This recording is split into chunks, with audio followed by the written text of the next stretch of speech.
We're gonna do a how-to on removing rough country 5-inch lift on a 2nd gen Ram 2500 with a Cummins in it. I guess it doesn't really matter if you had the V10 or the V8, but it will be very similar. So we're gonna go ahead,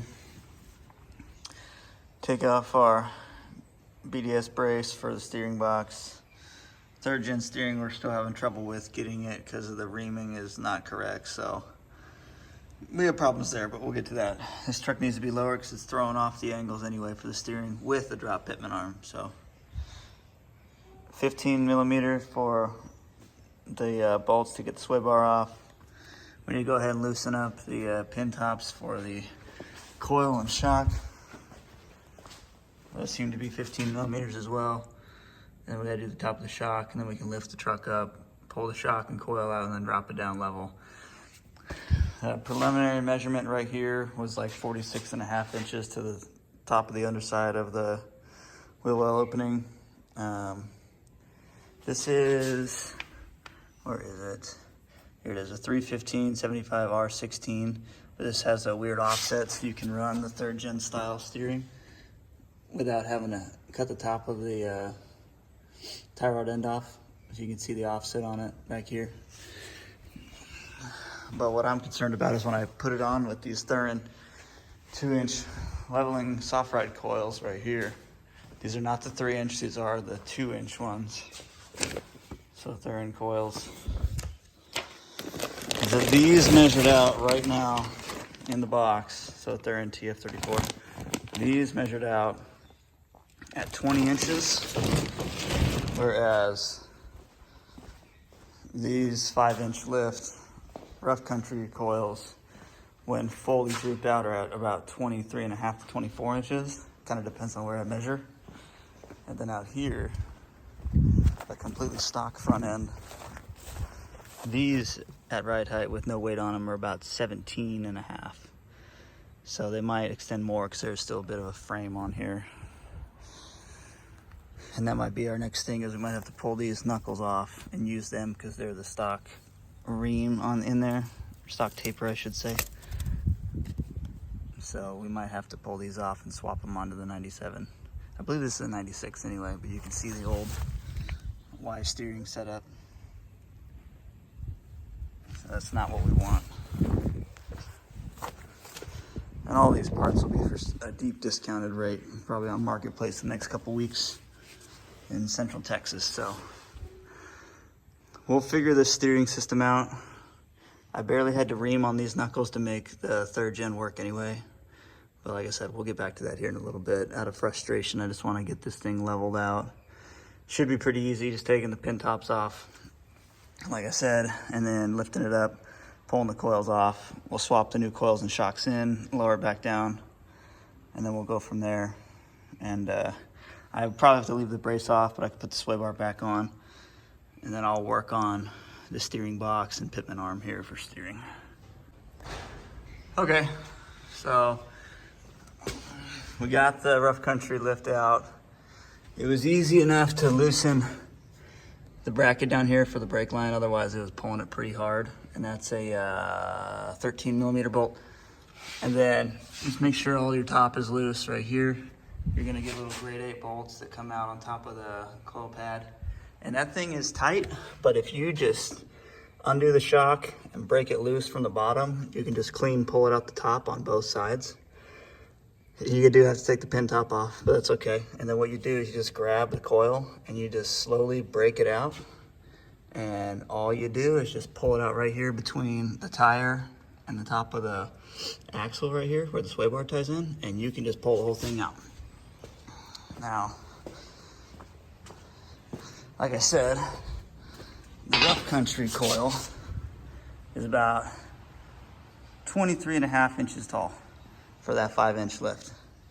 This Thuren coil, the 2-inch soft ride right here, TF34, is about 20 inches. And like I said earlier, the stock coil is about 18 or so.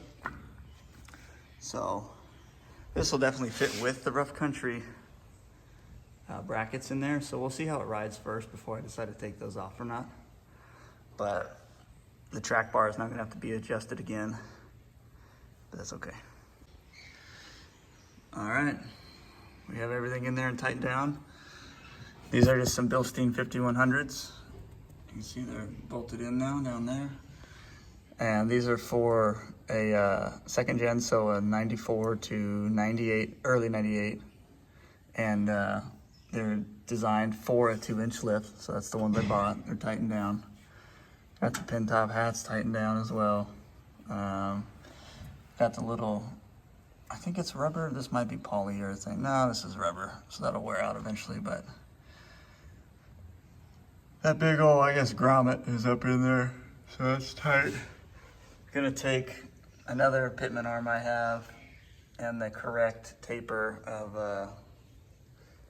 tie rod end to the machine shop tomorrow and see if they can make it work, do it the right way. And now this truck is just way, way better. So we'll stick this. It'll bolt anywhere. All right, hold on. Okay. So earlier, before, I didn't get a video of it, but I measured it, and we were about 47.5. Now we're right about 43.5 to 44. It's hard to do this on a camera, but that's about where we're at with it. Another good way to do it is just 10 inches, when before we were, I think, 13 inches, so we've lost 3 inches, and this hasn't even settled in the suspension yet. So it should settle down a little more. And for now, you can see that we have some good angles down here on the control arms. I still need to put that bracket back on for the brake line. So you can see that these are actually more of pretty much parallel, so they should ride even smoother. Because usually what you'd have is they'd be, the 2-inch lift would be up here, and it'd be at a crazy angle. And I've been told from people that do that, they're like, it still kind of rides rough.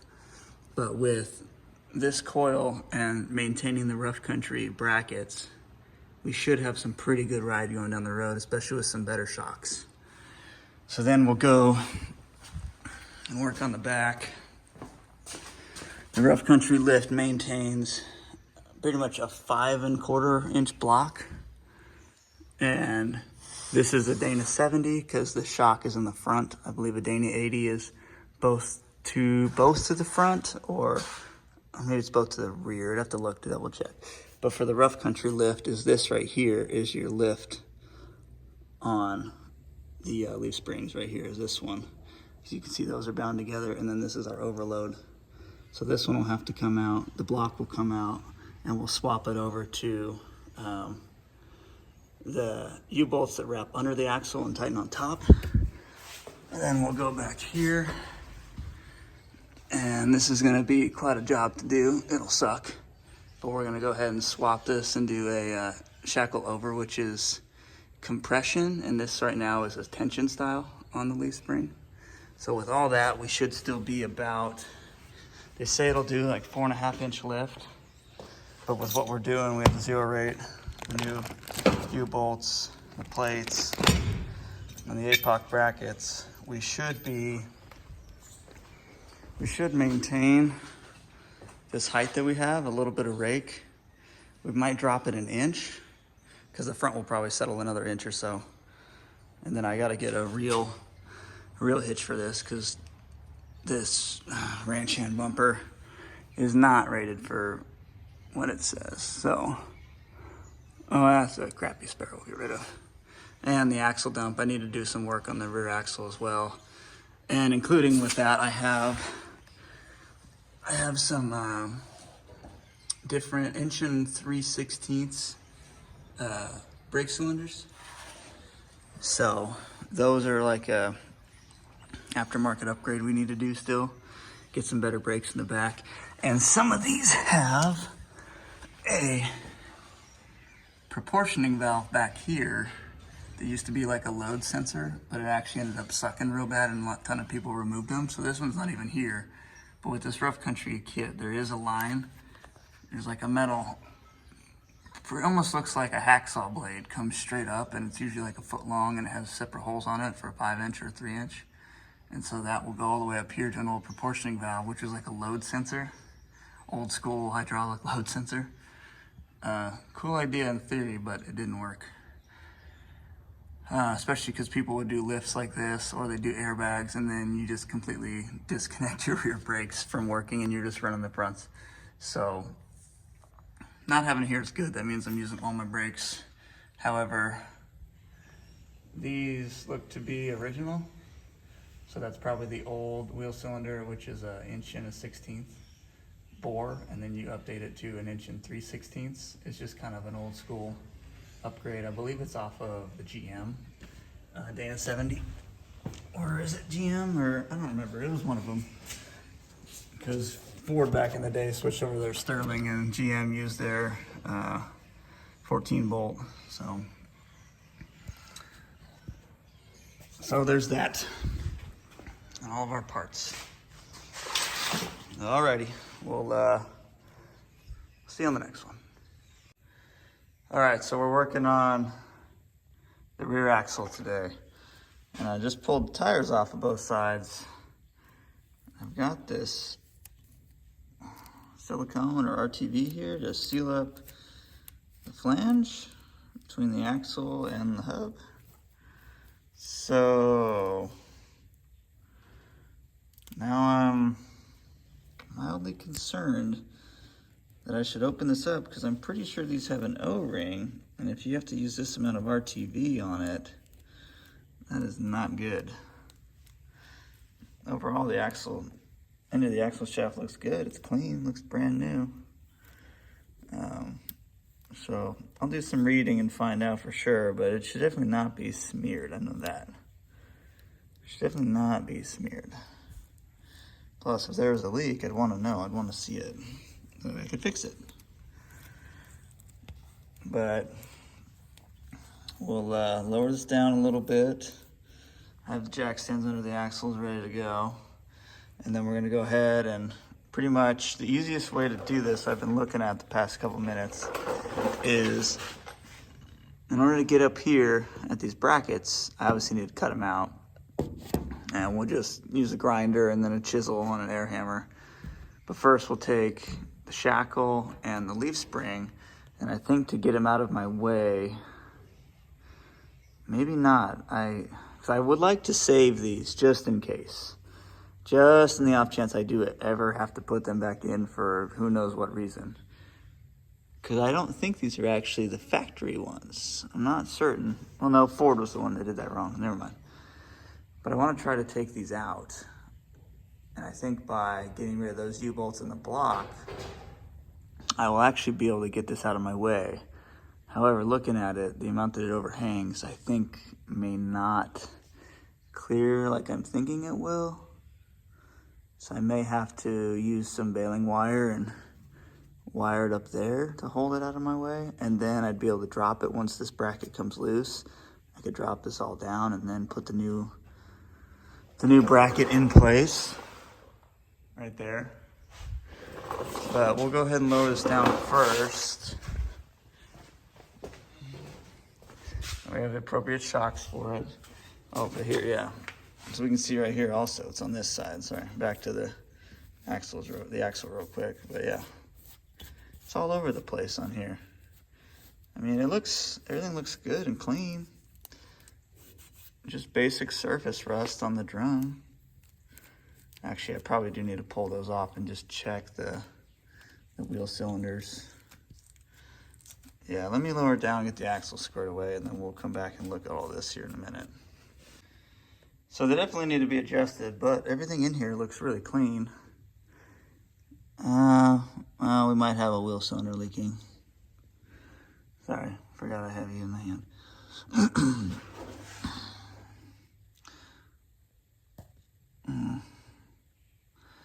But this has been recently done because all these colors are still on all the springs, so someone was in here at one point. I don't know how long ago, but it's definitely leaking. There's some fluid right here. Yeah, you can see it down here a little bit better. But the wheel seal, I mean, not the wheel seal, sorry, the hub seal back here to the axle looks perfectly fine. So, parking brake does not work on this thing though. I need to figure that out while I'm looking at these. But for now, this looks good, so we'll come back to this last. And oh, no, that might actually be some grease on there because that's all tacky. We'll come back to this in a little bit. So up here, it's going to be a 5/16 nut, and then it's a 3/8 Allen. And that way, I broke it loose with the breaker bar, but now it's obviously just spinning. And because the old spare tire in the way, you can't get a regular 3/8 in there, and I don't have a small folding one. So 3/8 on the 3/8 right angle, and 15/16 on the breaker bar. So we got the passenger side apart. You can see the big old rough country block right there, and the whole leaf pack was all messed up. And there's the other rough country add a leaf right there, which I might actually leave in here. And it has wheel well liners. I've never usually seen all these blown out, and you can see every piece of suspension and framework in here, but I'm working around that. It's a pain so far, but we have the rear shackle lower bolts out. That's our overload spring right there, the actual stock overload. So we'll leave that in, and I probably will end up leaving that. And I think I have 2 size U-bolts. These are the rough country lift ones. So those things are like 15 inches long. But this was a real problem up in there. So the bolt that's supposed to hold all this together, I don't even know where the other end is. Oh, there it is. At some point down the line, it had just broken. So I don't know if it was just used to tighten everything together instead of using a C-clamp and then using this to hold it together. But at some point, I mean, there's a tiny little shred right there of cleanliness. But I think that's from me pulling us all apart. So, focus. Oh, come on. Ay, ay, ay. Damn thing. Come on. There we go. Sweet Lord. So yeah. Oh, you stupid thing. Yeah, it's broken. So I'm gonna go ahead when I go to start putting this all back together. What I'm gonna do is obviously just clean everything up with the wire wheel, probably paint it black and then grease it, and then put all this back together. And I actually need to pay attention. This was the block that goes on top of the axle. Sorry, it goes right there. So we don't need that, but we need to save all these plates right here. And it looks like that overload is level, but if there's a slight curve to it, I'm gonna make it up, because I have trailers and I plan on towing with this old truck, because it runs real good. I'm still waiting on the front steering to get fixed, because I had to take it apart to a machine shop, because after looking it up, my grandfather found out that these Dodges for the 3rd gen is like it's not a 7-degree taper on those tie rods and end links and everything. It's like a 7.23866591111 or something like that. So local machinist is doing it for me. It's obviously not even that expensive. I thought it was gonna be a lot, but he's like, no, it'll be pretty cheap. So that's cool. All the right angle drill videos cut into this on YouTube. Yeah, it might be able to take your front brakes apart, but it cannot get these bolts loose. Still got to use the old school breaker bar. This sucker, she just ain't got the balls for it. It's a great tool. It works awesome overall, but if you're really trying to break something loose, just keep a breaker bar. That's all I can say. So we'll move on to the driver's side, get this all apart. I checked this passenger side right here. Everything inside is brand new, just like the driver's side. So I just need to adjust the brakes and the park brake cable. And then we'll go from there. And, ooh, I just realized I need to be careful.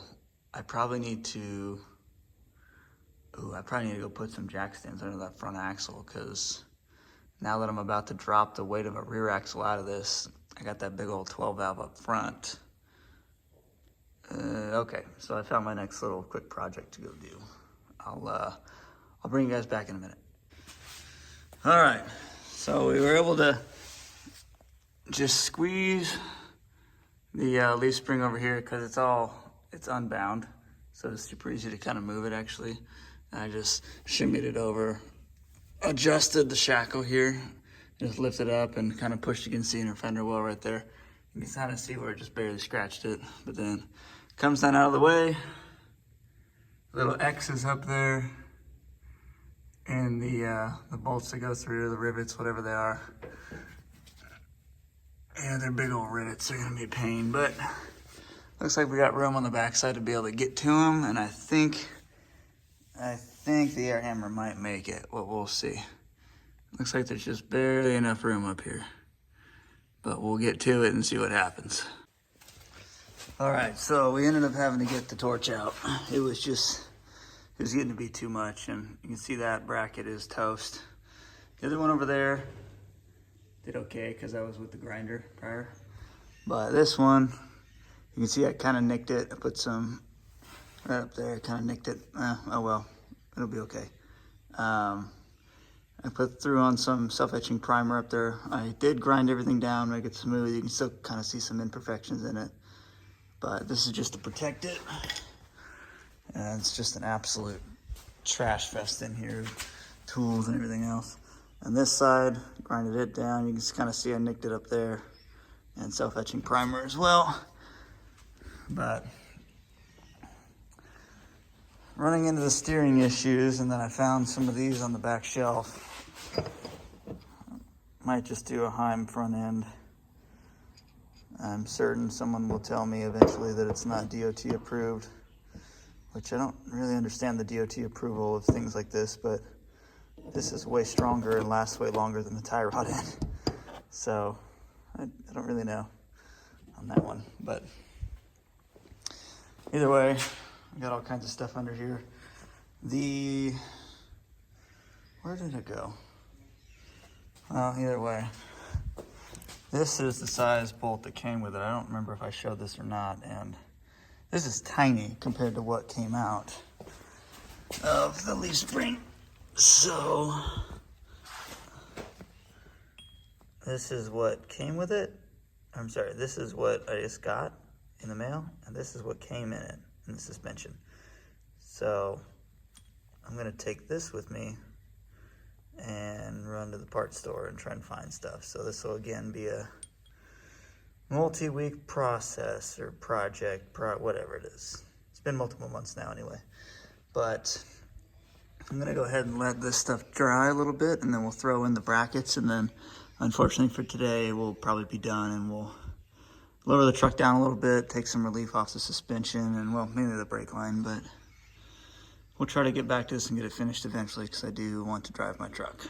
So, in case any other videos pop up, thanks for watching. Okay, well, never forget the last part about where I said I'm done, but got the first APOC in, and it goes right into the holes. Obviously, it just needs to be tightened down, and you can get your hand up in there behind the frame rail and get all those bolts started. And I was looking at this while I was trying to finagle my hand up in there, and there's just problems everywhere with this wire. But whatever. We'll go ahead and get the other side. Get the other side set up as well, and then we'll probably call it a day then.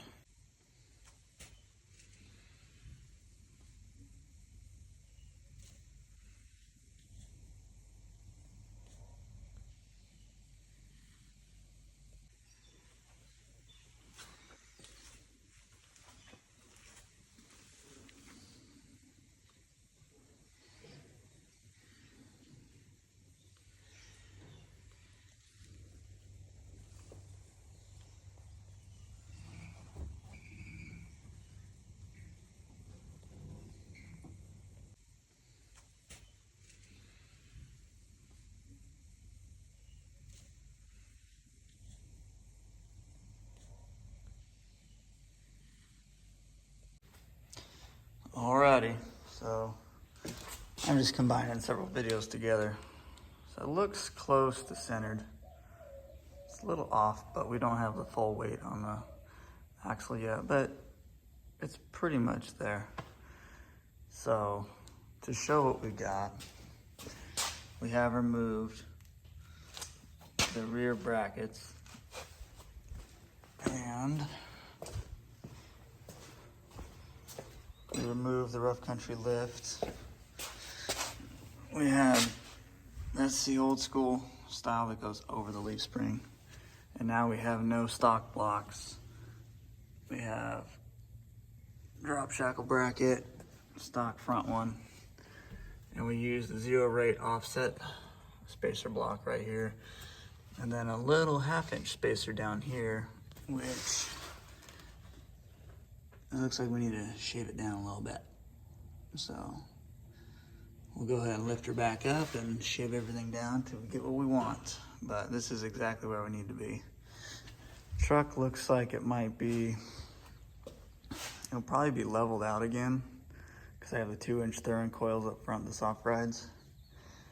I kind of want to get rid of those. I just put them on, we haven't even driven it yet, so it might settle down, but the fronts of these second gens are extremely light compared to like the 03 and up trucks. Even though it has a 1,100 pound engine up there, there's like nothing else. And then I'm concerned that when we have the toolbox back here and then when we get the transfer tank and that'll be full, it might put more weight, level out the truck a little bit, but we'll see. It'll definitely make it ride a lot smoother. I decided I'm probably not gonna use the helper springs and I'll just put my airbags in that I have. So that way we'll maintain our capacity availability once we're going for that. And you can see, I mean, that's not how far it's gonna stick out, but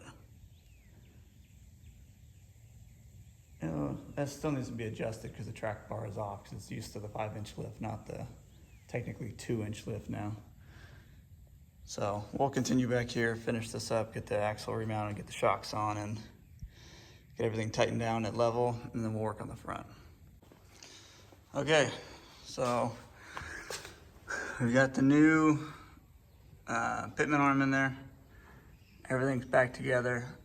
Your cross member goes right here, and your sway bar goes on top. Still need to connect the sway bar. I need to adjust the steering still for the drag link and the track bar. Coils, rear suspension. It does hit the exhaust, but whatever, I'll fix that later. Everything's nice and tight back here. I need to put everything away. I'll get to that in a minute. Anyway, everything's tight back here. So we're good there. Taking this truck on and off this lift like 15 times today, so getting real tired of that. Okay, we're gonna go to the sway bar and then we are good to go. Okay, this is all gonna be compiled into one super long video over the course of like 6 months, but I've been having transmission issues and electrical issues. This is a rebuilt 47RE that I have in here, 4-wheel drive in my Dodge. And the electrical issues are driving me insane. My ESS is good, my TPS is good. However, my PCM does have power, but the downside is I've had to go to an external regulator for my external voltage regulator for my alternator to charge the batteries in the truck. The PCM is still good. I have power and ground to it and through it. The ESS has my 5-volt signal that I need to the sensor and out of the sensor and back. And so it's just about to break my transmission and keep it in 3rd gear, and it wants to lug this thing around everywhere. I thought of doing a manual valve body for it, putting a ratchet shifter and an overdrive and lockup switches, but honestly, I want my wife to be able to drive this truck, so we have a spare NV4500 that was for another truck. It's kind of in pieces out there that we just use as a parts truck now. And it comes with a transfer case on it, so I can save this one together. So we're gonna be swapping that out. This will probably be, the only amount of time I have is like one Saturday every other week or so. So this might take a couple weekends of work. But I have the carrier bearing right here for the drive shaft. I have those bolts out. This one happened to be, I think it was, damn it. Yeah, it was a 17 millimeter for the actual nuts. And the bolt itself, if it'll focus, was a 5/8. So I don't know, maybe that's standard, maybe there's a 5/8 that transitions over to metric. I don't really know, but 8 millimeter back here to get these off. So, oh, from a different video, I don't think I ever showed that I have the suspension good to go. 5100s are in place. Downside, we have a little bit of clearance issues with this stupid over axle dump, but I'll fix that later. Yeah, so just kind of showing a fifth wheel plate right back in there. Eventually I'd like to get some 3rd gen wheels, probably 17 or an 18, because I don't like these, and these big mud tires are kind of stupid for everything I do. I do work construction and ranch, but I don't need this kind of tire, and plus it looks really dumb. I really need a good highway tire for pulling trailers and everything else in reality, and moving tools and stuff around. And they work plenty good off the highway anyways, especially with 4-wheel drive and a tractor to pull you out if you get stuck. So there's that. All right, we're up under here for the front drive shaft, and those little ones,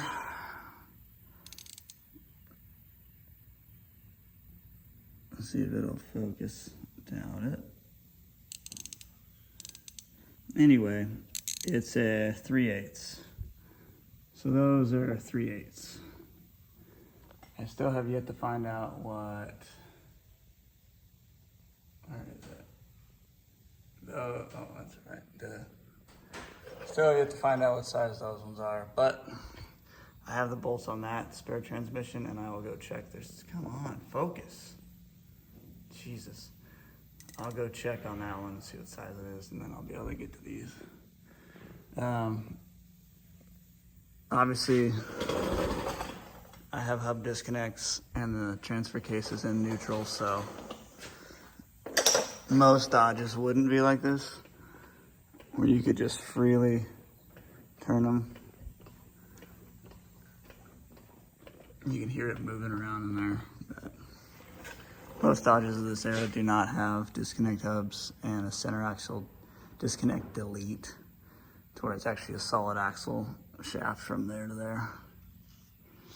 So just take a little pry bar, throw it in there. You can hold it against the control arm. Just be careful, but I did all this with a 1/4-inch drive ratchet, like a 6-inch one, whatever this is. I don't even know the brand, but that's all it is just a little more than hand tight to keep these in. Remember, this is not holding your whole axle. This is just holding these little needle bearing caps in place. That's all it is. That's all you're doing. It's just the thrust of this right here as it spins. This little band right here is just holding it in place. That's it. So, we'll get the front drive shaft out. I already got the skid plate out. Those are 15 millimeter bolts. Should have 2 in the front, 2 in the front, 2 in the rear. I should have a glove up there on the tail shaft, but I just threw an old rag on the ground anyway, and it seems to be working for now. And get the drive shaft out, then we'll pull the inspection cover and see what I can get at with the torque converter. And then we will have to take out the cross member. We should probably get this little one out too, but take the cross member out, throw the jack up under the transmission, and then we should be able to lower the engine and transmission backwards, and then I should be able to get to the top, and then I can start undoing all the linkages. Because some of these I just cannot reach no matter what, just because of everything in the way. And then we'll have to work at getting all the lines out after that, but first things first, we'll get the drive shaft finished. Then we'll brace up the transmission and pull the cross member and inspection cover, then cross member, whatever. We'll get there. Okay. Get the cross member out. And the easiest way to do this was basically this mounts to the bottom of the transmission, then you have the isolator, and then you have those. So those nuts I took off with the built-in flange washer. I took those off, I think they're 15. And then these down here are also 15s. Those bolts under the transmission are 15s. However, can't really quite get to those very well. They're up there, kind of hidden. And you have this big old cross member in your way. Then you got to get at these 8 bolts and nuts right here. So for me, this was a 15 millimeter bolt, no, sorry, 1/2 inch bolt head, 15 millimeter nut up in the frame. Now, you will drop the nuts on occasion inside the frame, but if you look right here, right where the cross member goes, you can easily get your arm in there on both sides to go up and grab it. So from there, the flange on the front drive shaft, those were 3/8 on the bottom by the axle. Up top was 5/8. It was a 5/8 that I had to use, and a couple little cheater tools to get up tight. Now what I'm gonna do is I'm gonna go ahead and take the transfer case off. We're gonna go ahead and move the transmission jack into place under the transmission. And I'm gonna try to loosen some bolts. I have the inspection cover off, but for right now, I cannot see how to get this torque converter out of there. I may have to watch some videos, but even pulling the starter off, it goes to the outside of the flywheel, or the flex plate, I mean, for this, 'cause it's automatic. So even if I took the starter out, it wouldn't reach where I need to go. So it's kind of my conundrum I'm in right this minute. I'm gonna go ahead and lower everything down and try to give myself the best angles, and then I'll start detaching stuff. Just watch out for that right there on your exhaust. It mounts down to your transmission cross member. That thing can be a pain to get at. So it's a bit of a mess, but you can get it out. It's just an absolute pain. I was struggling to get at. There's a little access cover right there, and then there's another one you unbolt behind it. To get at the torque converter bolts, I was struggling to get up in there, obviously, because I have some jack stands on the front axle, and I noticed something when I was initially starting to lift the truck up, and I probably should have fixed it earlier, but whatever, I'm here now. I noticed that this leg over here on the passenger side, this column kind of bent a little bit, so I was more nervous, and I just wanted to get this done. So to account for safety, I put my jack stands under there. Now that I'm missing a transmission transfer case in the middle, I don't know if it's more even now, because that was kind of towards like right here in the middle of the truck, and now it kind of cantilevers the engine up there. Not really sure. I don't know, but I do need to bring this back down so I don't dent my pan. I don't want to dent my pan. Okay, good, I didn't. We're good. We're golden. I just needed to stabilize it because I needed to get access to where is it? Oh my God. There it is. Found it. So, in case you're wondering, because I know the internet will tell you, but it's true. So this is the transfer case off of the NV4500. This is a 28 spline shaft. That one right there is off of the automatic, the 47RE. This is 23 splined and much smaller in size, diameter wise. This one's larger, this one's smaller. So that's the 23. So you cannot just interswap the transfer cases. As well, the automatic option has your wheel speed sensor right here to pick up your speedometer on your dash. This one does not. I believe you can swap the back cabs, but I'm not really, I don't think you can. But if you look, this part of the slip yoke is different from this part of the slip yoke. So I don't exactly know what kind of transfer cases these are per se. So I'll have to look around. And actually it looks like I do need a different slip yoke, I think. These two, they look way different. But that's okay, I could probably purchase one. But that's not a big concern to me right this minute. But there is a chance that I could just swap these two. But the cool thing is I'm gonna have the NV4500. Obviously need to clean the clutch up. That's the flywheel. And then I have this truck. Oh, it's still leaking. But I have the automatic rear end, which standard on the Dana 70 came with 410 gears and limited slip. So now that I'm gonna have the 5-speed in there, I believe the 5-speed transfer case is stronger, I believe. I'm not entirely sure, but I mean, the fact that it has a larger output shaft for the slip yoke leads me to believe it should be. Here they are. Everything I've read, it'll be about the same length drive shaft, so I shouldn't have to adjust it or change it in any way. Yeah, see? Yep, limited slip.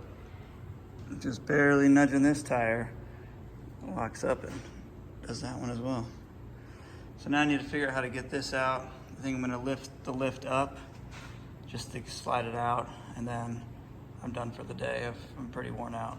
This has taken about 10 hours to get to this spot right here. I do need to clean up all that ATF still on the floor somehow.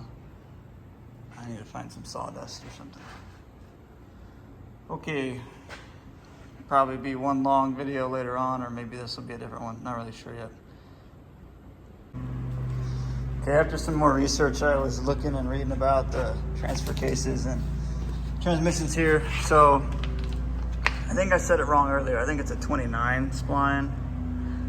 And then obviously this one is larger as the output as this one.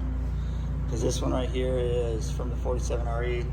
This is from the 4500. I don't want to make more of a mess than I need to. So right here, we have an NP, new process 241 DHD. And it has no output for the speed, the vehicle speed sensor, whereas this, the NP, new process 241 DLD, light duty versus heavy duty. So the LD has the output for the 97 vehicle speed sensor, and it's got a smaller output shaft, and you can tell by the housing it's smaller. Whereas the DHD, the heavy duty, has a larger output shaft, which I do have the drive shaft and slip joint yoke for it. However, I want to see if I can probably pop this out, if it's maybe a freeze plug in there. I don't think it is, or maybe it is, I don't really know, to be honest. But I'll get to that in a little while. Okay, anyway, I got parts for the clutch. Just needs to be sanded and make sure it's nice and clean. Now we'll go over to here. So I had to, there it is. So right here on the OE, there is a part of the inner fender liner, or well, fender well, whatever you want to call it, right here that's in your way, which stops you from getting to those fittings right there on the heat exchanger for the automatic transmission.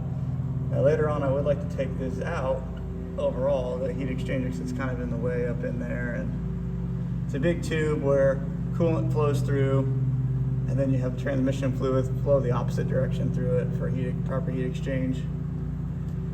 So those fittings are a 15/16. And obviously there's still more of a mess coming out of there.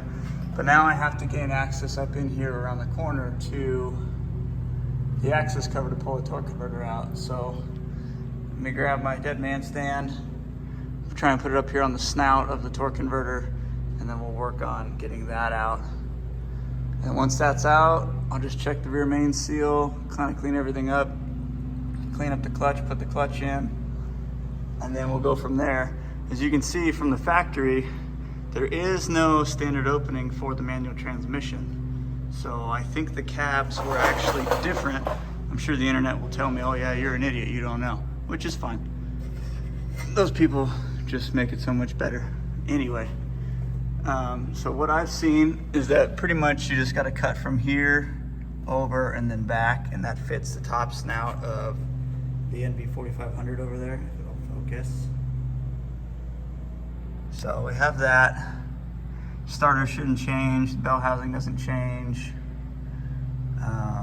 Actually, I want to check for that and that on the automatic.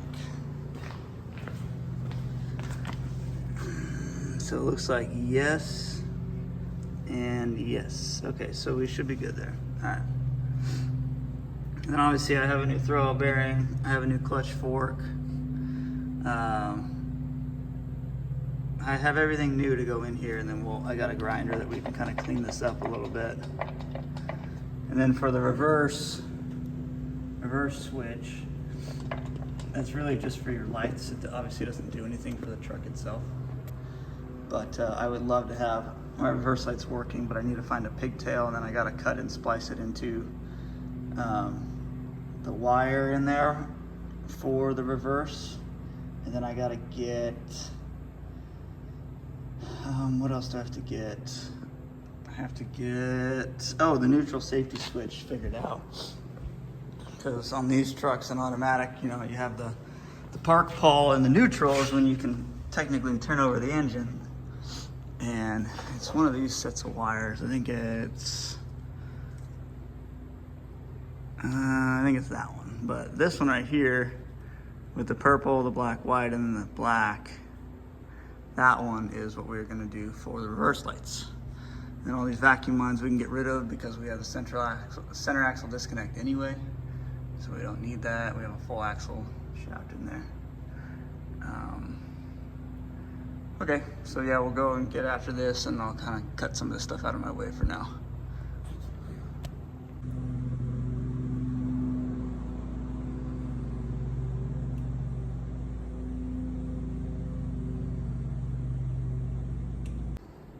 All right, so this is the plug. It comes up. Ow. Plug right there. So that way you can bar the flex plate over, or the engine really, but you can also do that from the front. But either way, it's a lot easier back here because that's where we're going to be working. And then there are two, or are they there? Two 10mm headed bolts that hold in this access cover, so that way we can get to, let me see if I can get it up here. There it is. That big opening right there. So I'm gonna clean a little bit more, try and get everything, get all this stuff to stop leaking on me. But we'll get up in there and we'll start turning it over and pull this torque converter out. Alrighty, see you in a minute. So we got the torque converter out. It was 6 of these, looked to be probably 1/2 inch 3/824 with a 5/8 head bolt. Yes, I only have 5 here. That's because there's one right up in here behind the flex plate. And my idea for the dead man lift, dead man jack, worked absolutely outstanding. Held it right in place where I needed it. Oh, that's all stuff I need to get rid of, but whatever. So we'll go ahead and pull the flex plate out. Doesn't look like I'm leaking anything quite yet, but I'm gonna go ahead and pull the bell housing mount out and then just check the rear main seal and then bolt it all back up, make sure it's tight. And then that way I can look at the back for the freeze plug back here on the back of the engine. I don't think it's leaking, but I just want to check it to make sure. And then there's the back side of the heat exchanger right there. You can see the manifold up there, down tube, or down pipe from the turbo. So,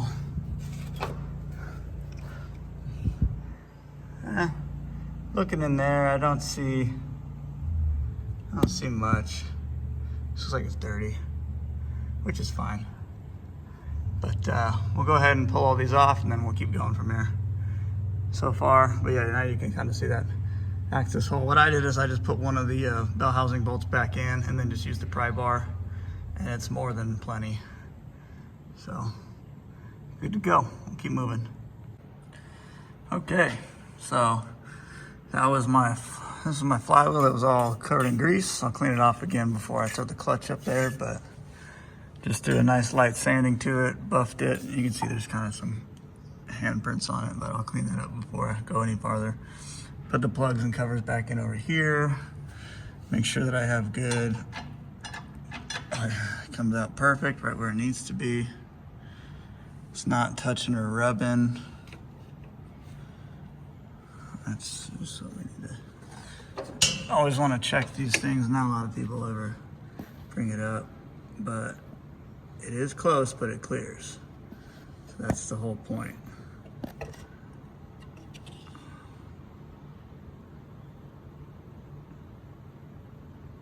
Oh wait, no it doesn't.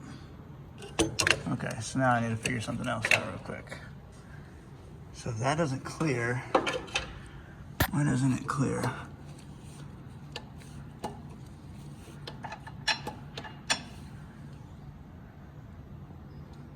Okay, so now that's actually a good thing that I found it. At least now I have good access to the starter. So, yeah, because that starter is all the way in. Okay, I'll have to look that up. I might be able to swap a starter off a different truck I have. I'll take a look at that here in a minute. So, I had the old, it had a throw-out bushing in there, so I popped the bushing out, smashed the living hell out of my thumb. But now I have the new roller bearings in there. I don't have any grease in them yet, but I'll put grease in just before I slide the transmission in. I need to clean the transmission input shaft anyway. Well, not change it, but grease it a little bit. So then we're good to go from there.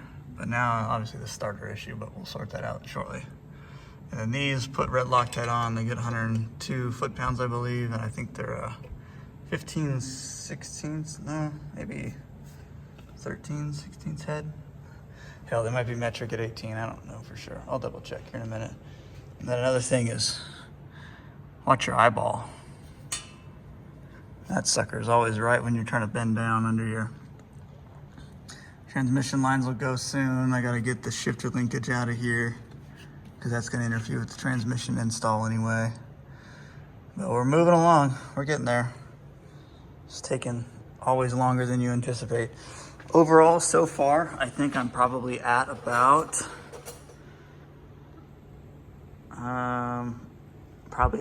12 hours of this already, and I'm doing it by myself. It'd be a lot easier if I had a helper, but that's okay. You can totally do it by yourself. If you have a lift, it makes it way easier. You can also do this on the ground. I did this on the ground for another truck I have. It can be done, and it's actually a little safer than having a 300-pound transmission 4 feet in the air that you have to get off somehow. It's a lot easier to get it off of a 6-inch transmission floor jack and get the other one on by yourself. So you can definitely do this on jack stands on a driveway, because I have done it. This just gives you a lot more room. But then again, I'm still crouching because the way the lift is, it's kind of funky. So this is where we're at now. Finally got the transmission off. Transmission lift on the NV4500. Checked the 5th gear nut and resealed the back end. It's good. Now I gotta put it up here on the transmission jack. The MP241 DHD will throw up in the truck. I need to be able to make it easy to get to the bell housing bolts. Then I need to also get to the shift tower location, but I'm quickly running out of daytime and I'm pretty well worn out and tired of this already, so we'll see if we get there. All right, so we had to lift the truck up to be able to get the transmission in there and spray some brake clean in there to clean it all out. And now I gotta figure out how the hell I'm gonna do this. So I think to start with, I'm gonna lift the front of the engine up, angle it down, but then I still gotta get up there and clear that out. So I might hop up in the cab real quick, cut the carpet open, pull this apart and see what I need to do, get a quick measurement, and we'll go from there.